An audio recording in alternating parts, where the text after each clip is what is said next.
I'm very happy to introduce Alda Balestra von Stauffenberg, style icon, global model, and culture connector. Shares her journey from the runway to purposeful living. And I would like to introduce her with a few more words. I've known Alda for many years now. Um, she started from the glittering runways of Milan, Paris, and New York to the intimate conversations that shaped art, culture, and human connection. Alda Balestra von Stauffenberg has lived a life in full color, born with an innate sense of style and grace. She has worked for the world's leading designers, collaborated with culture visionaries, and navigated continents and causes with the same elegance she brings to every room. Today, she opens the door to her extraordinary life, revealing the stories, lessons, and moments from childhood dreams to serendipitous love that have changed and shaped who she is. Join me as we explore Alder's world where glamour meets depth and beauty always tells a story. And is always picked with a cherry on a cake, which is humor and the glance of the daily work. Hey, Alder, very happy to have you here. Anabel, it's so nice seeing you. And after describing me in such a way, I feel ashamed and I feel like I'm not up to the interview. So, let's take that challenge. I see also you've chosen a great room where we see a little bit the ones who can see now. That's why I put it in the back because I said that's my most important thing in life. We I can like talk about work, but we can talk about love as well. Yeah, and it comes together at you. And I mean, I remember the first time when I saw you, it was at the private home of Tita von Hardenberg. And you stood there, and I saw you I came close, I saw your silhouette from the backwards, and it looked just as elegant, but elegant not as a kind of how you say it, not as a kind of who I try to be elegant. It looked like an elegance of life. So somebody who has this kind of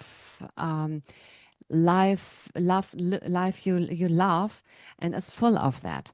And this is how I met you also. Then more and more you have this humor, you have this love, you have all of this, and it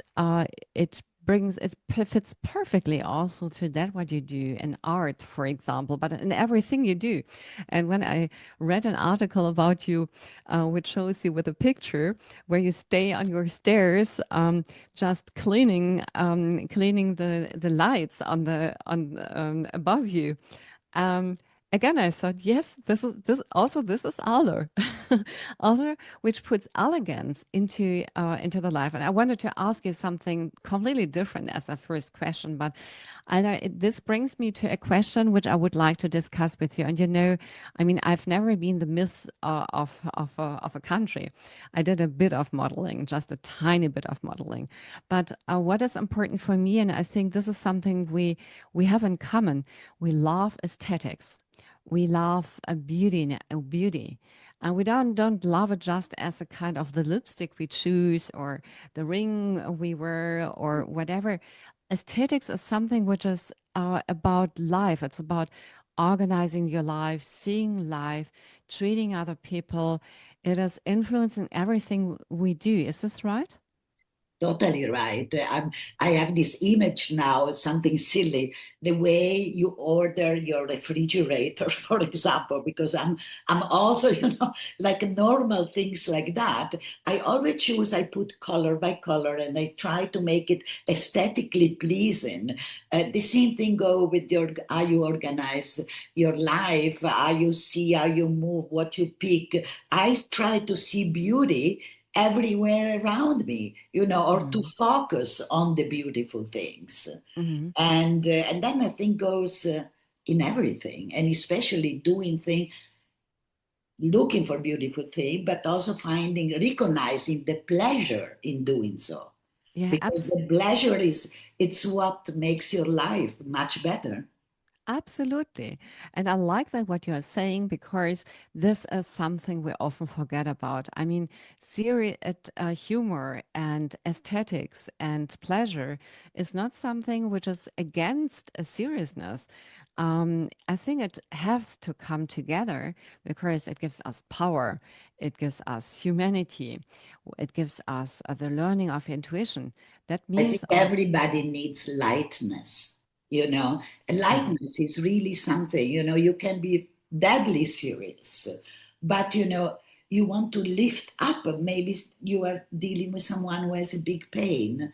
You know, imagine what do? You try to lift up that spirit, and sometimes you are feeling sad or you are confronting a challenging time. You want to lift up yourself, and through beauty and through the aesthetics, which doesn't mean, I'm not speaking about luxury, I'm speaking like true beauty. It's something very simple, can be looking at a beautiful sunset, could be some stones you find at the beach and you find it, then you create something with it. In that sense, beauty. exactly. I had an experience a few days ago where my son came home and he brought a huge leaf and he said, "Oh, mommy, we can make a nice set for decorating the morning table." And I smiled because I remembered that 2 days ago I was at the store where they're selling nice sets, which are very expensive. It starts with 450 euros for one table set where you can decorate something on it. And I laughed because this idea of my son made me again showing me exactly that what you said. Elegance, beauty, luxury has no price tag. It is about aesthetics. It is about this organic. It is about the beauty of nature. And and elegance is something which doesn't need to be from Valentino or Dolce. I mean, it could be, of course, and it's not a statement That's against. up to another level, let's say. That's that. But, you know, I think simplicity and beauty, I mean, for me, nature is the most beautiful thing. From that on, we can work with it, we can transform it, we can make it, we can communicate it in another way. But that's already perfection, right? Yes, exactly. And I think the perfection in the imperfection of nature and beautiness that, which is a small little thing, is something which is individual.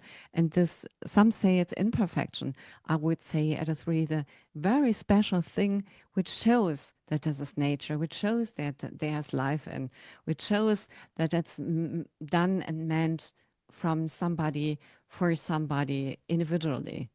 Absolutely. And I mean, you, I don't know where we should, normally, I don't know where we should start and where we should end because we can speak now. But also Um, because I had a long life, and let's hope still much longer. yes, of course. This gives me, of course, the hope, Alder, that we can do a second series. This is a good Right. point, and we definitely have to meet soon. But I mean, your life started very early with fashion and with stuff. How was it that you got Miss Italy when you were 16 years old? And it was 16 from that time, 1970s, not 2025. So at Yeah. 16, I was totally unprepared and I had no clue even that Miss Italy existed. And I didn't know, let alone thinking that I could be modeling. You know, Trieste, where I was born and raised, was so out of the, you know, sophisticated track. We were kind of a forgotten city on the border with at that time, Yugoslavia. So, you know, it happened by chance in the sense that I went dancing on a Sunday afternoon because at that time you went dancing on Sundays afternoon only. Of course, in a place where I was not allowed to, so I was lying to my mother. My father was a captain on boat, so he was not very often at home. And uh, and there it was the election of Miss Trieste, where they were giving little numbers to the guest. So they picked me, they gave me the number. Of course, I didn't want it because, then I had to face my mother. My mother was a very severe single mom at home, who would have gotten very mad if she would have known that I wasn't there. So, anyway, so I ran into the bathroom and I said, I don't want to do it. I don't want to do it. I cannot do it. And then friends of mine picked me up by force, brought me to the podium, and the rest was history. I mean, mom forgave me. Wow, what a great, great story. But that wasn't fashion. At that time, Miss Italy had nothing to do with fashion. The designer, first of all, it didn't exist, the term designer at that time.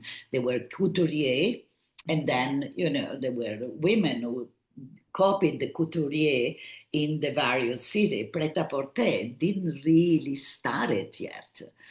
And so, when after 1 year being Miss Italy, and they wanted me to continue to go to Rome, to go to be part of Miss World, and then my parents called the protector of minors so that I didn't have to do all those things. And I'm very happy I had that kind of support from my parents, because I didn't want to be really Miss Italy. I wanted to be Alda Balestra, having fun with her friends, and I had a lot of fun, and having a normal life of 16 years old, which more or less, I, I, in the end, I was able to do it because I continued the school. I finished, I got my diploma, then I went for the short trip to America. The sister of my mother married an American during wartime. And so I spent 4 or 5 months there. I came back with a heavy duty Texan accent. And you got and married then, and meanwhile. then, excuse me? And you got married meanwhile, didn't you? No, no, no. I got married much, much, much later. There is a whole life, but we don't have much time, so I should shrink everything. And after Miss Italy, for all another channel, it was not a consequence of Miss Italy. I started modeling, and that was in 1975. I in Florence, by coincidence, brought by a friend of mine. He's still a friend of mine. At that time, he was selling fashion, and I met Gianni Versace and Enrico Coveri the next season in Milano. That was the beginning of Pret-a-Porter. Was Florence, and then Milano, 76. I got booked for 28 shows in 1 week. And Oh that my was God. my beginning, like boom, explosion, in the sense that it was my destiny to be on a podium. Maybe comes from classical dance I did. I always felt very kind of at ease, Mhm. naturally, also in front of a camera, also in front of, filming and etc. Because when you do ballet, you are performing in front of Yeah. a mirror, right? So you have this sense of yourself, and that was very, very important for me. That helped me to be successful as a model. And Mhm. what you call it about the grace and tilladis. When you do ballet, your hands moved in a certain way, put in a certain way. You know it because you are looking at yourself in the mirror. You have your projection. And that was very, very helpful. Great. What's your personal ritual you maybe state before stepping into an important event? What you maybe took from that time? Okay, yes. I prepared a few things here. I mean, first of all, this morning, no, I knew it was going to be live until like that. So, oh my God, how do I look? Of course, the light has to be good. So I'm facing the window, no Mm. fake lights, until like this. It's just normal. We say you don't want to be too strange or too much light. Then put a Mhm. little bit of lipstick, which normally I never do. But for you and for the occasion, I made Thank an you. effort. And then I think, if I would go out, I would three things that I would do. Okay, I want to be more sophisticated now. I need to go to the city. I need to meet an important person. And here I go. Okay. I change my glasses to my sunglasses. Ooh. I put my hat on. I don't have a terrific day for my hair, but I mean, kind of normal. But even if I would have my hair pulled back, I would put a hat. Oh my God. And before going out, I would just do a tiny bit of perfume. Hmm. So, I would breathe and then I say, I'm ready. That's nice. I like that, Alder, because I know so many people going out just not even thinking about which situation it is. I like this what you gave us as a Just the mission. simple things that gives you a little bit of security because we are all, doesn't matter who you are, we have our insecurity, no? I learned how to keep it at bay, Mm, in the sense how to go and to, and also you don't want to show too much your insecurity to everybody because people can be also very mean, right? that's right. And That's so you decide to whom open up and to whom not, who you can trust. So you make yourself a little bit, I wouldn't say a mask, but a protection. No, in my case, my hat and my sunglasses, or even my glasses, are my protection. that's great. And how would you define true beauty today? True beauty. Actually, I was thinking about it because today it's so easy to be perfect. Everybody has wonderful teeth. Everybody has wonderful skin. I start to like imperfection. Say, what about the sexy guy with the broken tooth? And I think we're gonna see much more imperfection becoming perfection. Mm, I was always quite good in trance, to kind of feel what is in the air. And yeah, and I think true beauty, yes, it's true, is in the eyes of the beholder, but there are some regulations, that, for example, as we said before, most of the people likes the sunset. Why? Because yes, it is beautiful, but also that beauty comes with an emotion. And that whatever gives you an emotion and makes you feel good, that's beauty. that's great. And I wished it doesn't need to be the closing statement, but it is the closing statement, Alder. And I'm looking forward to seeing you soon again. Also in the radio show to have a bit more time continuing talking about the other many things about art and what what you have to tell. So for Yeah, what today, I do now, but I mean, we talked a lot about beauty, but we can talk a lot about a lot of other things. yes, and you do so great things about arts and events, and I love to touch this in the next time. So very happy to see you again. Thank you so much to be with us and to give to our listeners a lot from your word, to give them new inspiration and exciting insights, and maybe also the motivation to live life to the fullest. I Thank you just so. want to say one more thing.